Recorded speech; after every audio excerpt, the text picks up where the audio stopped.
Good morning. I shared a story with you last week about my youngest sister and sort of the exploits of growing up.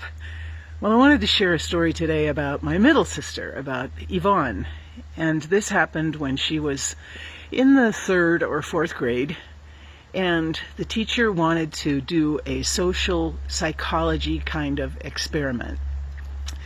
And she wanted to teach the children about bias. So she split the kids up into blue eyes and brown eyes, and they would have responsibilities and privileges based on eye color. Well, even though I have blue eyes, my sister does not. My sister has brown eyes. And the brown-eyed group were not the ones experiencing privileges. So the first day, Yvonne came home and said, "This is just really sad." She said, "It's not fair. It's kind of mean. Like, why are we getting singled out just because we have brown eyes?"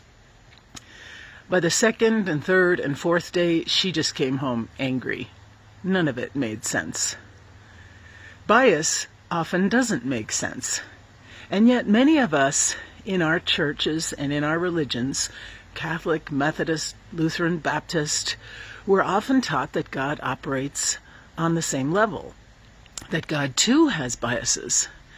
And even though we were taught that God's love is unconditional, we were also taught that if we are obedient and good and holy and memorize the 10 Commandments, that we are even more acceptable to God.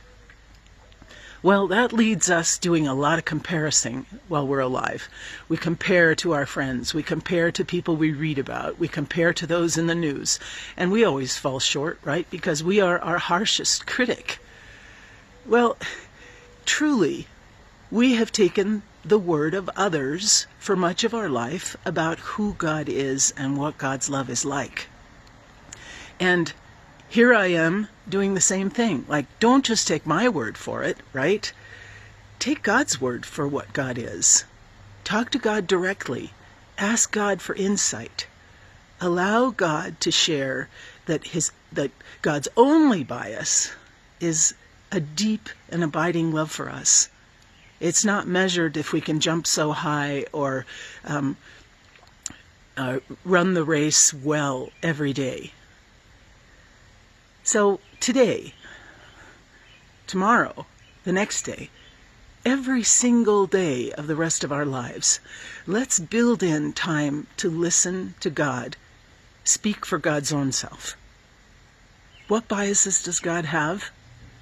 The only bias God has is you.